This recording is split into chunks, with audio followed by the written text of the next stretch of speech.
सत्र 2021-22 में कक्षा 12 में हिंदी का अध्ययन करने वाले और चूंकि हिंदी विषय सभी संकायों के सभी विद्यार्थियों के लिए है, इसलिए उन सभी विद्यार्थियों का एक बार पुनः आपके अपने इस YouTube चैनल में स्वागत है। 2021-22 से RBSE ने भी अपना पाठ्यक्रम NCERT के पैटर्न पर कर दिया है और हमने हिंदी अनिवार्य की जो पुस्तक है उस आरओ पुस्तक को पढ़ते पढ़ते हम 2 पार्ट कंप्लीट कर चुके हैं, जिसमें पहला जो है अपना हरिवंश राय बच्चन हमने पूरा कर लिया है, दूसरा आलोक धनवा पूरा कर लिया है और तीसरा पार्ट जो आज अंतिम वीडियो बात सीधी थी इस पर बनने वाला है, इस पर बन रहा है। यदि आपने पार्ट 1 के सारे वीडियो नहीं देखे हैं, पार्ट 2 के भी सारे वीडियो नहीं देखे हैं, तो आप उन वीडियो को देख सकते हैं। उन सारे वीडियो के लिंक इस वीडियो के डिस्क्रिप्शन बॉक्स में मिल जाएंगे, आप वहां से क्लिक कर देख सकते हैं। इसके आई बटन में भी आपके काम का वीडियो होगा, वहां से क्लिक करके भी देख सकते हैं। इस वीडियो के अंत में 2 वीडियो या 2 प्लेलिस्ट के लिए लिंक उपलब्ध रहता है, वहां से भी आप देख सकते हैं। इस वीडियो से संबंधित जो भी वीडियो होते हैं उनके लिंक 3 जगह उपलब्ध होते हैं, आई बटन में, वीडियो के अंत में और इस वीडियो के डिस्क्रिप्शन बॉक्स में। आप वहां से अपने इच्छानुसार वीडियो को देख सकते हैं। जो कुंवर नारायण नई कविता और तीसरे तार सप्तक के जो प्रमुख कवि हैं, उनकी 2 कविताएं संकलित अपने पाठ्यक्रम में थी। उनमें से हमने पहली कविता के बहाने पूरी तरह पढ़ ली है। आज हम दूसरी कविता बात सीधी थी, इसका भावार्थ, इसकी व्याख्या पढ़ने वाले हैं। तो सबसे पहले हम प्रसंग लिखेंगे कि प्रस्तुत पंक्तियां या प्रस्तुत कवितांश या प्रस्तुत पद्यांश कक्षा 12 की पाठ्य पुस्तक आरओ भाग 2 में संकलित बात सीधी थी शीर्षक नाम की कविता से ली गई है। बात सीधी थी कविता के रचयिता कुंवर नारायण हैं, जो नई कविता और तीसरे तार सप्तक के प्रमुख कवि हैं।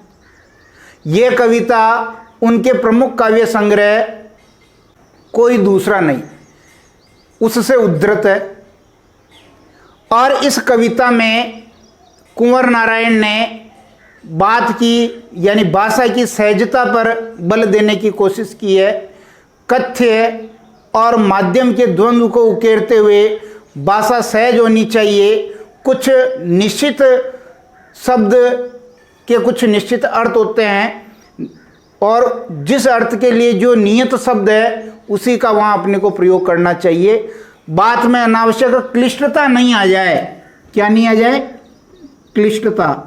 जानबूझ करके पांडित्य प्रदर्शन नहीं करना चाहिए। क्या नहीं करना चाहिए? पांडित्य प्रदर्शन ये नहीं करना चाहिए, क्योंकि पांडित्य प्रदर्शन करने से, भाषा में क्लिष्टता के प्रयोग करने से जो कथ्य का जो मर्म है, कथ्य का जो भाव है, वह निरर्थक हो जाता है, बेकार हो जाता है, सारहीन हो जाता है। तो पहले हम इस कविता का वाचन कर लेते हैं, कहीं कोई कठिन शब्द आया तो हम देख लेंगे। आपको वीडियो शुरू से अंत तक देखना है ताकि किसी भी पंक्ति से संबंधित कोई भी भाव, अर्थ, व्याख्या आपके सारा क्लियर हो जाए। बात सीधी थी पर एक बार भाषा के चक्कर में जरा टेढ़ी फंस गई। भाषा के चक्कर में फंस गई यानी सहज भाषा का उसको प्रयोग करना चाहिए था कवि को, लेकिन उस पांडित्य प्रदर्शन के चक्कर में उसने क्लिष्ट भाषा का प्रयोग किया और फंस गई। उसे भाषा की कोशिश में, उसे पाने की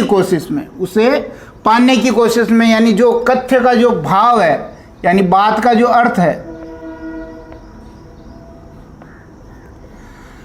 पाने की कोशिश में भाषा को उल्टा पलटा, तोड़ा मरोड़ा, घुमाया फिराया कि बात या तो बने या फिर भाषा से बाहर आए, लेकिन इससे भाषा के साथ साथ बात और भी पेचीदा होती चली गई, और भी पेचीदा यानी और भी कठिन, और भी जटिल होती चली गई। सारी मुश्किल को धैर्य से समझे बिना मैं पेच को खोलने के बजाय उसे बेतरह कसता चला जा रहा था। यानी कवि यहाँ कहना चाह रहा है कि यदि ऐसा कभी हो जाए तो आप जो है धैर्यपूर्वक शब्दों पर विचार करें, क्योंकि इस कर्तव्य पर मुझे साफ सुनाई दे रही थी तमाशबीनों की शाबाशी और वाह वाह। यानी कवि का यह मंतव्य यह है कि जब आप भाषा की सहजता पर बल नहीं देते हैं, क्लिष्ट शब्दों का प्रयोग करते हैं, तो भी एक वर्ग विशेष आपको यूं उठाए रखता है, आपको वास्तविकता से दूर रखता है। और जैसे तमाशा देखने वाले जो तमाशबीन होते हैं वो उस कर्तव्य पर जो है तालियां बजाते हैं, ऐसे ही कविता करने पर जब वो तालियां बजाते हैं तो कवि को लगता है कि अच्छा ये मैंने अच्छी कविता लिख दी, जबकि ऐसा नहीं है। तो व्याख्या देखेंगे। कवि कह रहा है भाषा की सहजता पर बल देते हुए कवि कुंवर नारायण यहाँ कह रहे हैं बात सीधी थी, यानी बिल्कुल बात सीधी थी, उसको सहज शब्दों से व्यक्त किया जा सकता था, सहज शब्दों में उसको प्रकट किया जा सकता था। सीधी थी का मतलब क्या? सहज भाषा में प्रकट हो सकती थी, बात ऐसी थी, सीधी थी, उसको सहज भाषा में उसको प्रकट किया जा सकता था, कथ्य को सहज भाषा में प्रकट किया जा सकता था। पर एक बार भाषा के चक्कर में जरा टेढ़ी फंस गई, जरा सी बात, देखो शब्दों पे आप ध्यान दें, जरा टेढ़ी फंस गई। टेढ़ी फंसना यानी उसमें जो भाव आना चाहिए था वो नहीं आया है। कवि ने यहाँ बात बताने की कोशिश की है कि अपने पांडित्य प्रदर्शन के चक्कर में भाषा की सहजता पर बल नहीं देते हुए, उसको क्लिष्टता देते हुए बात जो है टेढ़ी फंस गई, अर्थात बात का जो अर्थ आ जाना चाहिए था वो अर्थ नहीं आ पाया, बात का जो भाव, कविता का जो भाव प्रकट हो जाना चाहिए था वो नहीं हो पाया। क्यों? क्योंकि भाषा के चक्कर में भाषा सहज ने बना करके कैसी बना दी? क्लिष्ट। उसे पाने की कोशिश में, अर्थात जो कथ्य का कवि जो कहना चाहता है उस भाव को पाने, उस अर्थ को पाने की कोशिश में भाषा को उल्टा पलटा, यानी तरह तरह के शब्द प्रयुक्त किए। अब यहां जो है जिस अर्थ के लिए जो शब्द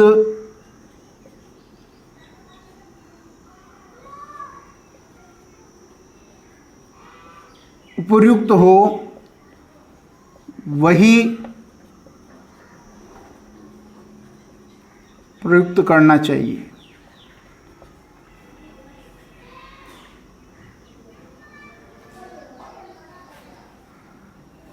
सही लिख दो।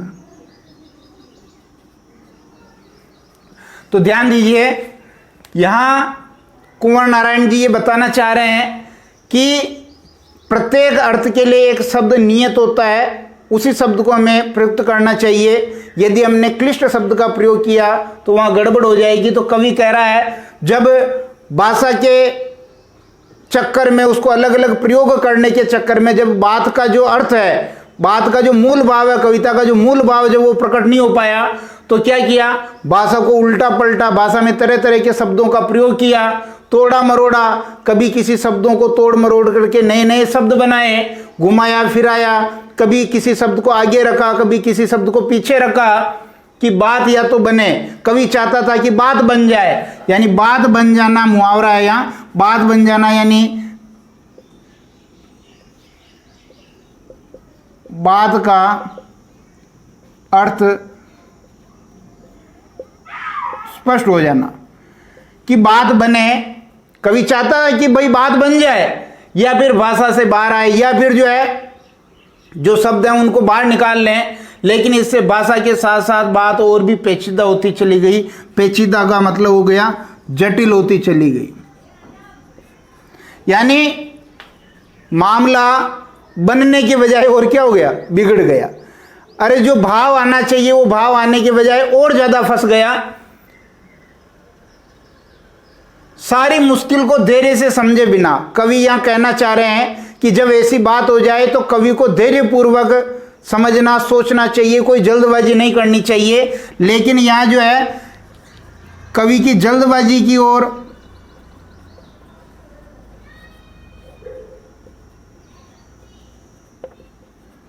कवि की जल्दबाजी पर व्यंग्य, जो कवि जल्दबाजी कर रहा है कि सारी मुश्किल को धैर्य से समझे बिना मैं पेंच को खोलने के बजाय उसे बेतरतीब कसता चला जा रहा था। यानी मुझे जैसे पेच आपने देखा होगा, जो चूड़ीदार स्क्रू होता है उसको धीरे धीरे खोलते हैं तो वो बाहर निकल जाता है, ऐसे ही उसमें भाषा की सहजता पर बल देते हुए उस बात के अर्थ को पेच की तरह खोलना था। लेकिन कवि ने उसको खोलने के बजाय और उसको जटिल कर दिया, उसको कसता चला गया, क्योंकि इस कर्तव्य पर मुझे साफ सुनाई दे रही थी तमाशबीनों की शाबाशी और वाह वाह।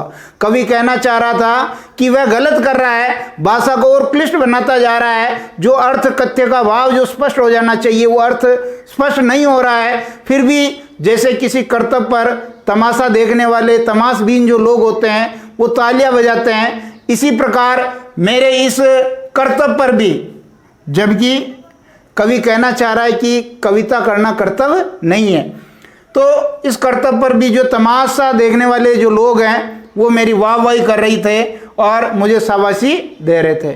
तो कवि का कहने का मतलब ये है कि लोगों के बहकावे में आकर के मैंने ये समझ लिया कि मैं सब कुछ बढ़िया कर रहा हूँ, जबकि मेरे कथ्य और भाषा के सहजता में कोई भी जो है मेल नहीं था। मुझे कथ्य को जो है सहज भाषा में प्रयुक्त करना चाहिए था, प्रकट करना चाहिए था। तो देखिए जब हम यहाँ देखते हैं तो सरल सहज शब्दावली है, और आप देखिए यहाँ कहीं कहीं जैसे उर्दू फारसी के भी शब्द हैं, शाबाशी है, ये साफ है, तमाशबीन है, कर्तव्य है, ये बहुत सारे उर्दू फारसी के शब्द हैं, उनका प्रयोग हुआ। देखिए एक बात बनना, बात पेचीदा होना, और इसी तरह पेच को खोलना, ये मुहावरों का प्रयोग किया गया है। और खड़ी बोली हिंदी का यहाँ प्रयोग है। तो इस प्रकार हम इसके बारे में लिख सकते हैं। कहीं अनुप्रास अलंकार आ रहा हो तो वो लिख दें। कुल मिलाकर के कवि ने बात की सहजता पर जोर देने की जो है यहाँ वकालत की है कि व्यक्ति को बात की सहजता पर बल देना चाहिए। कवि कुंवर नारायण ने अपनी इस पूरी कविता में नए बिंबों और नए उपमानों का प्रयोग करते हुए अपने भावों को अभिव्यक्ति दी है। इस कविता में हम आगे और बात करते हैं कि शेष कविता में कवि ने क्या भाव प्रकट किया है। कवि ये चाहता है कि भाषा और कथ्य और भाषा की सहजता पर बल दिया जाए, लेकिन जब पांडित्य प्रदर्शन के चक्कर में क्लिष्ट शब्दों का प्रयोग किया जाता है तो जो भाव या जो अर्थ होने चाहिए, उनकी अभिव्यक्ति होनी चाहिए, वो अभिव्यक्त नहीं हो पाते हैं, और ऊपर से भले ही ठीक ठाक लगे लेकिन अंदर से खोखली होती है। तो देखिए आखिरकार वही हुआ जिसका मुझे डर था, जोर जबरदस्ती से बात की चूड़ी मर गई। कवि ये कह रहा है कि मैंने भाषा को तोड़ा मरोड़ा, घुमाया फिराया, ऊपर किया नीचे किया, शब्दों को बदल बदल करके देखा, क्लिष्ट शब्दों का प्रयोग करने लगा अपने पांडित्य को दिखाने के लिए, और जिसका मुझे डर था कि बात बिगड़ नहीं जाए ऐसा ही हुआ। और जोर जबरदस्ती से यानी भाषा में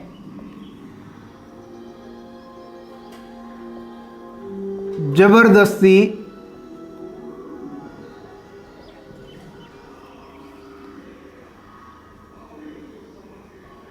अनावश्यक शब्दों का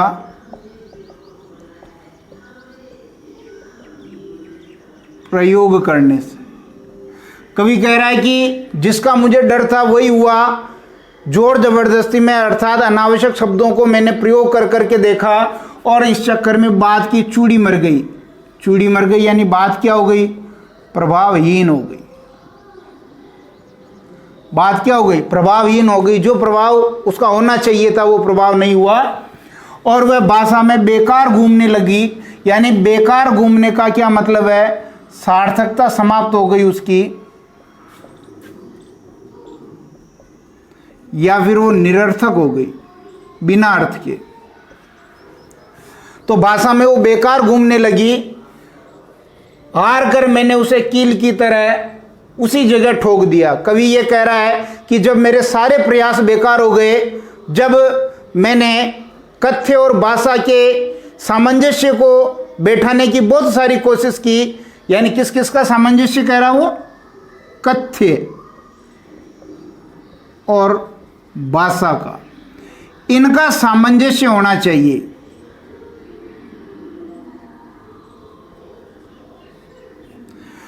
तो इस सामंजस्य को उसने बैठाने की खूब कोशिश की, लेकिन वो सामंजस्य नहीं बैठा पाए। हार कर मैंने उसे कील की तरह उसी जगह ठोक दिया।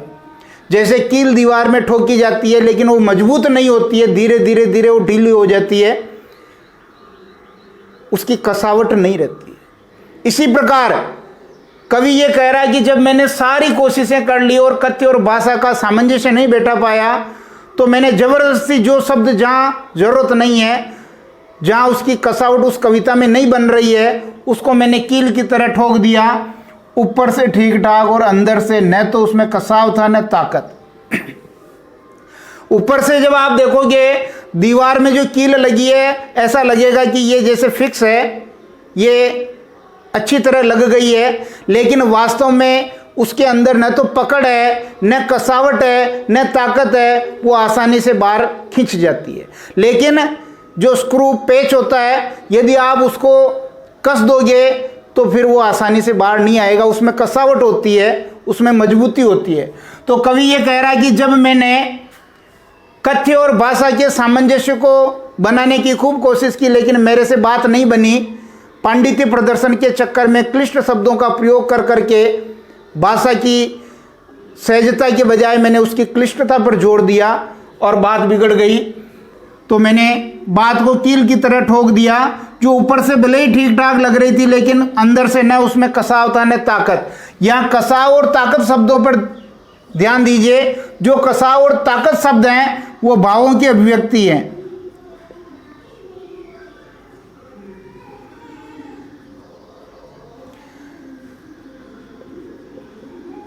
भावों की जो अभिव्यक्ति थी वो समाप्त हो गई। अर्थात भले ही ऊपर से वो बाहर से अपने को कविता लग रही है, लेकिन जो उसके भाव थे, उन भावों का कसा, उनकी ताकत समाप्त हो गई। बात ने जो एक शरारती बच्चे की तरह मुझसे खेल रही थी, यहाँ उपमा अलंकार है। कौन सा अलंकार है? उपमा। कवि बात की तुलना उस शरारती बच्चे की तरह कर रहा है, जो शरारती बच्चा पकड़ में नहीं आता, आसानी से इधर उधर खेल में जो है भागता दौड़ता रहता है। उसी प्रकार बात भी कवि के पकड़ में नहीं आ रही थी, बात का भाव कवि के पकड़ में नहीं आ रहा था। कथ्य और जो भाषा का जो सामंजस्य है वो कवि के पकड़ में नहीं आ रहा था। इसलिए बात एक छोटे बच्चे की तरह कवि से खेल रही थी। मुझे पसीना पहुंचे देख कर पूछा उस बात ने, जब मैंने इतनी सारी कोशिशें कर दी, सही शब्द के साथ सही अर्थ के साथ सही शब्द में प्रयुक्त नहीं कर पाया, तब बात ने मुझे पसीना पहुंचते हुए देख करके कहा, क्या तुमने भाषा को सहूलियत से बरतना कभी नहीं सीखा? क्या तुमने कभी भाषा को सहूलियत से, आसानी से बरतना नहीं सीखा? यानी क्या तुम सही अर्थ के साथ सही शब्द प्रयुक्त नहीं कर सकते?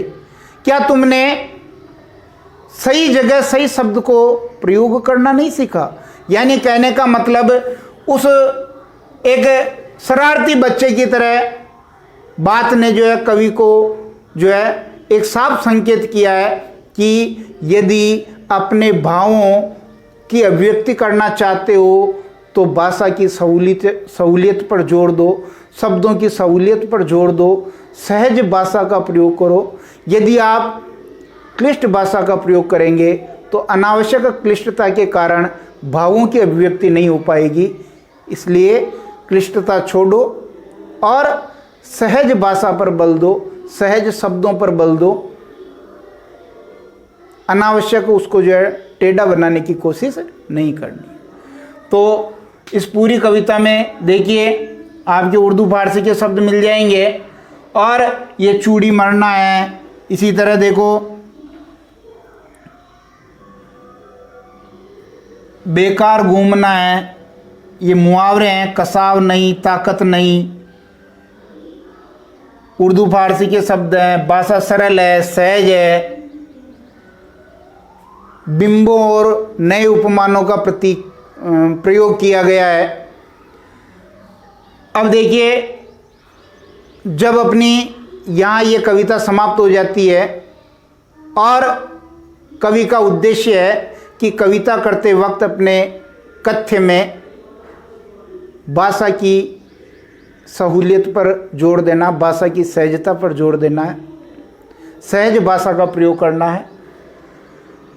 अब यहाँ कुछ नए बिंब और नए उपमान कवि ने प्रयुक्त किए हैं, एक बार हम उनके अर्थ भी देख लेते हैं। देखिए, अपनी कविता में बात सीधी थी पर में कुंवर नारायण जी ने कुछ नए बिंबों, नए मुहावरों और नए उपमानों का प्रयोग किया है। ये बिंब हैं, यदि आपने इनको जो है देख रखा है, दीवार में आपने कील लगाना सीख रखा है, दीवार में आपने स्क्रू करना सीख रखा है, उसको खोलना और उसको जो कसना सीख रखा है, तो आप इन बिंबों को आसानी से जो है अनुभूत कर पाएंगे। बात की चूड़ी मर जाना, चूड़ी मर जाती है यानी जो स्क्रू होता है, पेच होता है, उसकी जो लाइनिंग होती है वो समाप्त हो जाती है, चूड़ियाँ समाप्त हो जाती है, तो फिर वो कोई काम का नहीं होता। अर्थात बात का प्रभावहीन हो जाना, जो बात प्रभाव छोड़नी चाहिए वो छोड़ नहीं पाती है। बात की पेच खोलना, पेच खोलना यानी उसको जो है वापस खोलना, यानी उसको स्पष्ट करना। क्या करना? स्पष्ट करना, और सहज तरीके से स्पष्ट करना। सहजता पर बल दिया, क्लिष्टता पर नहीं दिया है। इसी तरह बात का शरारती बच्चे की तरह खेलना, यानी बात का पकड़ में न आना।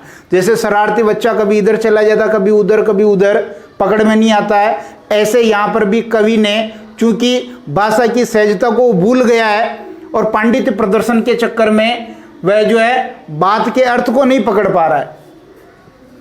पेच को कील की तरह ठोक देना, अर्थात बात में कसावट का न होना। पेच अगर उसको टाइट करेंगे तो चूड़ियों की वजह से उसमें कसावट आती है, और जबकि कील में कसावट नहीं होती है। और बात का बन जाना, ये इस कविता का पूरा सार है। एक तरह से ये कविता का मूल भाव है कि क्या है, कथ्य और भाषा का सही सामंजस्य बनना। कवि का उद्देश्य होना चाहिए कि कथ्य और भाषा का सही सामंजस्य बने। यदि सही सामंजस्य नहीं बनेगा तो भावों की अभिव्यक्ति उचित तरीके से नहीं हो पाएगी। इस प्रकार ये हमने तीसरे पार्ट को भी जो है कुंवर नारायण के पूरे पढ़ लिया है। अब हम यहाँ से जो अपनी अनिवार्य हिंदी है कक्षा 12 की, उसमें पहले पार्ट से हम प्रश्नों को हल करना शुरू करेंगे और धीरे धीरे हम तीसरे पार्ट तक सभी प्रश्न जो है हल करते करते यहाँ तक आ जाएंगे। उसके बाद ही हम वापस कोई नया पार्ट शुरू करेंगे। तो आप एक बार सारे वीडियो को तन्मय होकर के, एकाग्र होकर के समझें, देखें, और फिर जो प्रश्न होंगे उन प्रश्नों को भी आप जो है हल करें, उनको याद करें, उनको लिखना सीखें और उसको अपनी जो है गृह कार्य की पुस्तिका में ज़रूर करें, ताकि ये आपके आने वाले समय में बहुत लाभदायक होंगे, लाभप्रद होंगे। धन्यवाद।